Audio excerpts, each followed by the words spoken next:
Have you ever found yourself in a situation where you're way over your head? Well, you're not alone, and you'll find out why this week on Motoring 2004.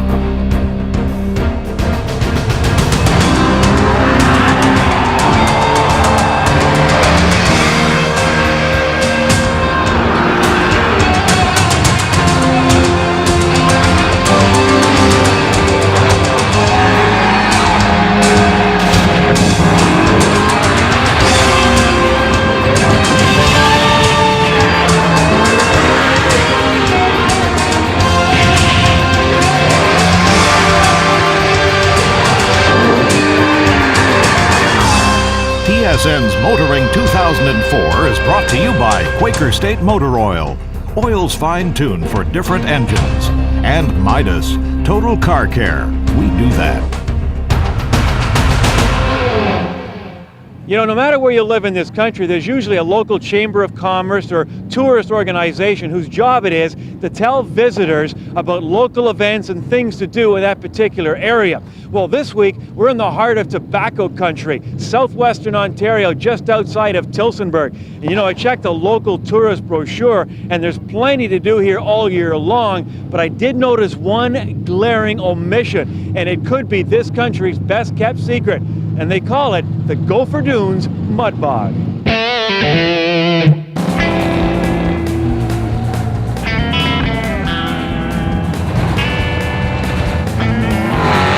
The purpose of this event, guys, is really simple. It's not a competition. We just want you guys to go and have some fun. People from the outside looking in would call us a bunch of rednecks. Well, Good Friday, everybody has the right to become a redneck for one day.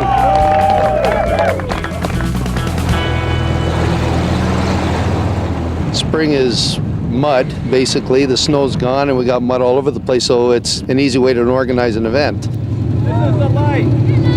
The vehicles that are here today range from everything from $400 to $500 to $30,000 to $40,000. We've got every type of vehicle out here, so we've got guys that are going to go into some of the smaller pits. And I guess it's just a matter of survival. It's like to go through without getting stuck and without breaking your vehicle. We'll have over 300 competitors here, and most of the trucks that have come in with their wife, their kids, and they're here to spend the day. Every truck has got its own level that it can compete in this type of an event. Like the big trucks should be able to tear the pits up, and it'll make it nasty for the little ones. So it's going to be an interesting day.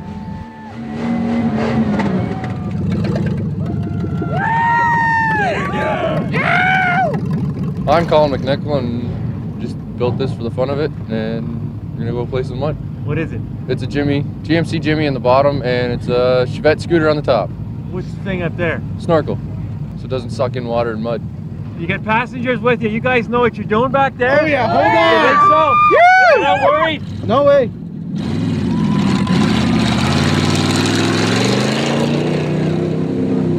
Gopher Dunes we're in our 19th season right now. And we've been organizing mud bogs for 12 years now, and every year it seems to be getting a little bit bigger. It's definitely something that there's fewer and fewer places to take these trucks, so we want to try and open up more to the public so that there's this type of facility that they can count on going and having a good time. Oh yeah! Now, was this the very first minivan? Tell me about this thing. Yeah, it was. It was a Chevy Astro van. Really? Yeah, at one time. It's on an International Scout frame. She works good. Kids love it. That's why I'm here. Yeah. What do you got under the hood here? 400 small block Chevy. Yeah, I like it. Hopefully it works out well. Tell me a little bit about the mud bog. Well, you gotta have chest waders, because otherwise your butt gets wet. It's all about the mud and you gotta beat the mud pit. Nice gathering of rednecks, I think. Yeah, you got a bunch of good people that show up. Right on. So you wouldn't wear your Sunday best out here today? Not a very good idea. Everybody that has a good time out here is a winner today. There's no competition as far as trophies or prizes. You come out here just to have a good time. And the way you win at this event is to go home and said, I've had a good time at Gopher Dunes.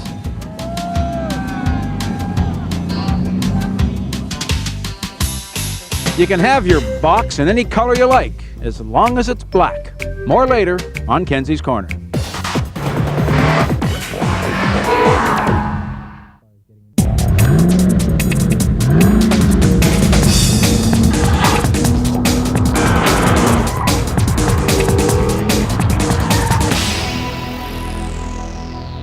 Cadillac's resurgence as a luxury brand started with the CTS sedan. It continues with this SRX sport utility vehicle. Now the interesting part about this vehicle, well, it shares the CTS's very capable platform. The SRX is offered in both rear and all-wheel drive models. Opting for the latter is a smart move because of the superb integration of the dynamic elements. Simply the lot works in complete harmony. It all starts with the all-wheel drive system, which splits the power 50-50 front to rear. Now should one or more of the wheels begin to spin, the traction control system uses the anti-lock brakes and drive-by-wire throttle to tame the unwanted wheel spin. This action tricks the open center diffs into redirecting the power to the wheel with grip. The design is such that even if only one wheel has traction, the SRX will keep plodding along. You know, for such a large vehicle, this car was extraordinary through the pylons, and it boils down to one simple fact. Its optional magnetic ride control suspension system. It does a great job of dialing out body roll, which brings tremendous stability.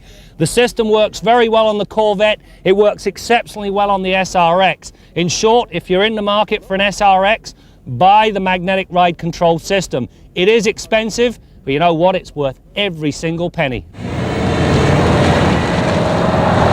The magnetic ride control system really is the cat's meow, and it all boils down to the technology at play. Simply the shocks are filled with a special fluid that changes its thickness when an electrical charge is applied to it. By controlling the current to an electromagnetic coil inside the shock, the system can vary the damping characteristics up to 1,000 times a second. This brings two distinct advantages. First, the ride quality is not affected, and so the passengers are as comfortable as they rightly deserve to be in an SUV. Second, there is much less pitch under braking. This allows the anti-lock equipped disc brakes to do their thing without unwanted intervention.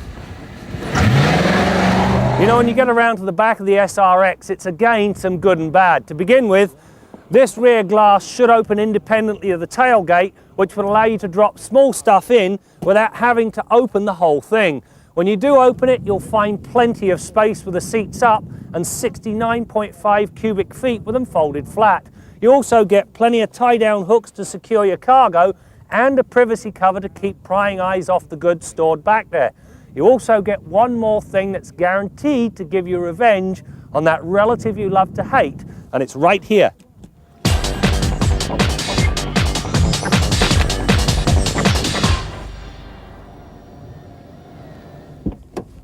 You know, all of that powering around, it gives you this third rear seat. Now, I've sat in some bad ones, but this is the worst yet. There's absolutely no headroom, and that's in spite of the fact that the seat sits about 5 inches off the floor. You really will get your retribution on that ugly relative. Even my kids refuse to come back here. But you know what? The real insult is they charge you $2,000 for the privilege of cramming somebody back here. The other place the SRX is not going to have to settle for second best is under the hood.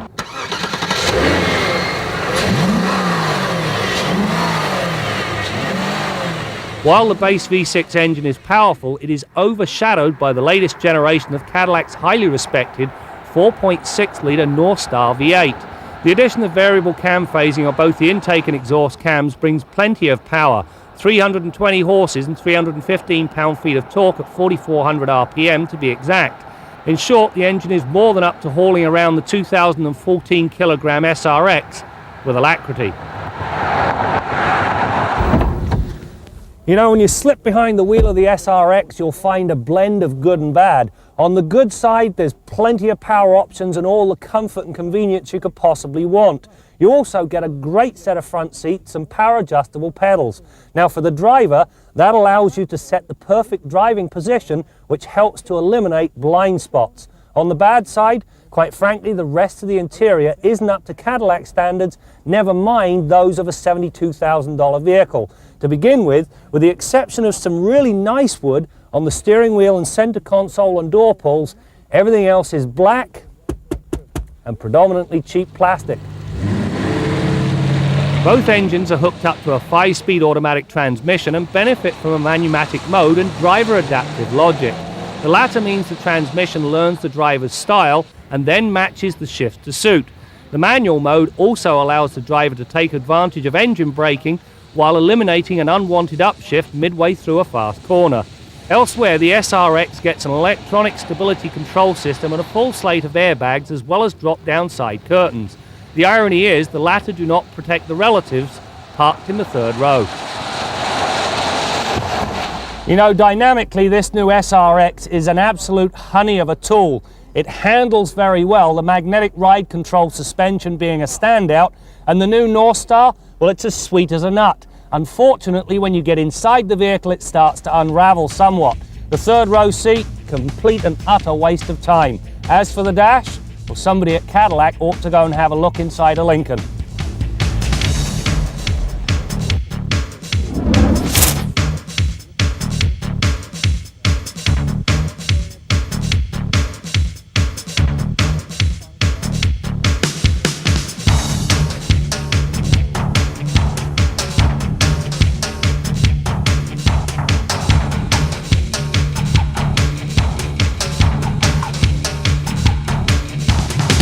Our Midas tip of the week concerns cleaning the engine compartment of your vehicle.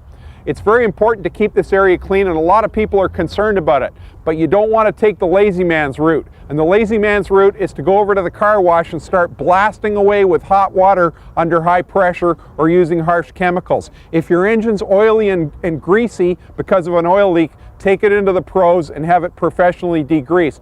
But most modern cars, you'll just find a layer of dust and dirt that's slung off other cars that makes this area messy. What you want to do is clean this area when the engine is cool or cold. Use warm soapy water, an old wash mitt, and water under low pressure. Soap everything up and then rinse it off with the water, and that'll make a real nice job of cleaning everything up. If you use high pressure water, hot water, and a lot of pressure, you'll drive it into air, you'll drive water or moisture into areas that it would never normally get to, and you'll have all kinds of problems with the electronic side of your vehicle. So keep the pressure down, cold water, you'll do a nice job. That's your Midas tip of the week.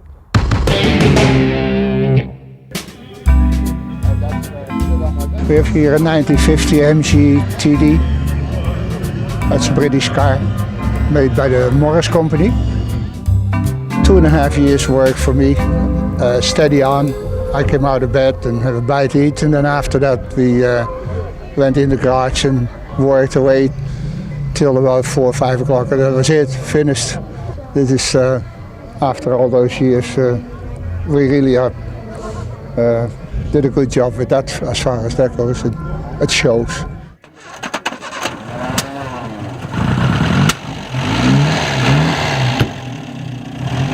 $1250cc, straight four. Everything in the car is original, like the transmission and all that is still original. It's a special type of car. The series the T-series is actually not a very common series anymore. You don't see too many of them around, and we like the style of it. That is, the open fenders and the open car altogether. It's a unique car to look at.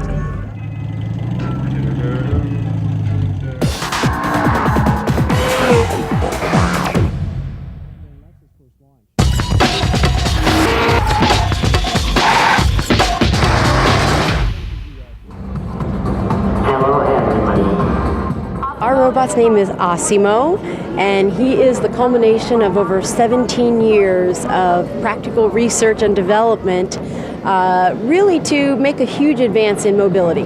Asimo can also sidestep, and while doing this, it can freely move its arms and gesture without disrupting its other movements. There are unlimited capabilities that we see Asimo being able to actually help humans with. But right now, he can climb stairs, he can walk fluidly forward and backwards, he can pretty much use his hands and arms independently of where his legs are going or facing. He has balancing capabilities. It's quite remarkable. Asimo stands for Advanced Step in Mobility. Right now, Asimo is not developed for use in our automotive products at all. He's really just a part of our desire as a mobility company to be able to help consumers in the future who might have mobility issues, such as disabled people. You know, whenever our Bill Gardner sees somebody in distress, he's right there to help them out and get them back on the highway. But I think Bill would be bored out of his mind here at the Mud Bog and Gopher Dunes. The reason? You see, everybody here is handy with a wrench and they do their own repairs. But speaking of Bill, I don't think he's ever attended a mud bog. So let's head to the Quaker State Garage and see if maybe Bill will be here next year, and maybe he'll bring a truck and become an entry. How about it, Bill? I don't think so, Brad. I remember my four-wheel driving career, and my buddies Mike and George ran out and bought full-size Broncos, and I had to run out and buy a full-size Chevy Blazer, and we were going to go off-roading. And you know, it sounds pretty good, but until you try doing it, you get out there and you find no trespassing, private property, keep out, no motorized vehicles, conservation area. There's nowhere literally where you can go to run those vehicles. When we finally found a place, we promptly got one of them stuck, ran and got the other one, got it stuck, and spent the rest of the day extricating the thing and cleaning it up. The guy at the car wash kicked us out because we left all these clumps of mud everywhere. It was a bad deal. You want to buy an off-road motorcycle if you want to go off-roading, as far as I'm concerned. But anyhow, what I want to talk about this week is CV shafts, and I've got an interesting one here the other day. I had a 98 Dodge Caravan with lots of miles on it, and it actually broke the CV shaft in the middle. Now, CV stands for constant velocity, and this is the typical type of drive shaft you would have in a front-wheel drive car, minivan, or truck, in an all-wheel drive vehicle, and even in the front axle of some four-wheel drive trucks these days. And you'll sometimes find these in the rear axle of a rear-wheel drive car, and rare exceptions like a Ford Thunderbird built in the 90s. This CV shaft assembly came out of a 98 Dodge front-wheel drive minivan. Out at the wheel, you've got a large nut here that tightens down to firmly secure the CV shaft into the front wheel bearing. There's a lot of torque on that nut, and you can see that a cotter pin goes through there to lock it. Splines where it locks into the front wheel bearing. This is our outer CV joint underneath this boot, and this multi-ribbed boot keeps the grease inside the joint and keeps water and dirt out. In the middle of the shaft, where this one actually broke, is a vibration damper that limits vibration at high speed on this particular vehicle. Not all vehicles have this, and you can see it's a bit of a weak link. That's actually where this shaft broke. Now, at the inner end of the shaft, we've got the plunge joint right here and another boot that protects that inner CV joint as well. And we've got another spline over here, and this portion from here in is inside your transmission, immersed in transmission fluid. Now, the inner CV joint has a plunging action to it. It allows the drive shaft to change lengths. As the suspension moves up and down in your vehicle, the effective length of the drive shaft changes, and the inner CV joint accommodates that change of length of the shaft. Here again, the boot keeps it protected. Now, the outer CV joint allows the shaft to swivel and do this as you steer the vehicle, and it allows the suspension to move up and down and the steering to turn as well, all the time transmitting power to that particular wheel via these splines that I mentioned. One more thing, if this shaft should ever break the way this one did, first of all, the vehicle's dead in the water. It's not going to propel. You're going to have to get it towed in. Secondly, this points up the importance of applying your emergency brake when you park a vehicle on a grade.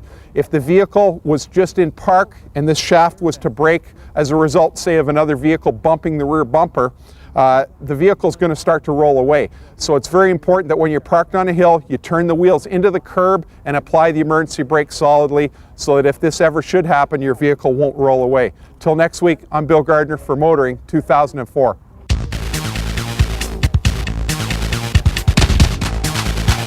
It's a 12-cylinder, 6-liter engine. We worked with AMG to a brand new engine for them, 850 horsepower, 850 foot-pounds of torque. 0 to 60, 2.9 seconds. That's based on calculations we've made, and that's what we're going to do after the auto show, is to prove that we can do that. It's the ultimate engineering project. This is the highlight of my career.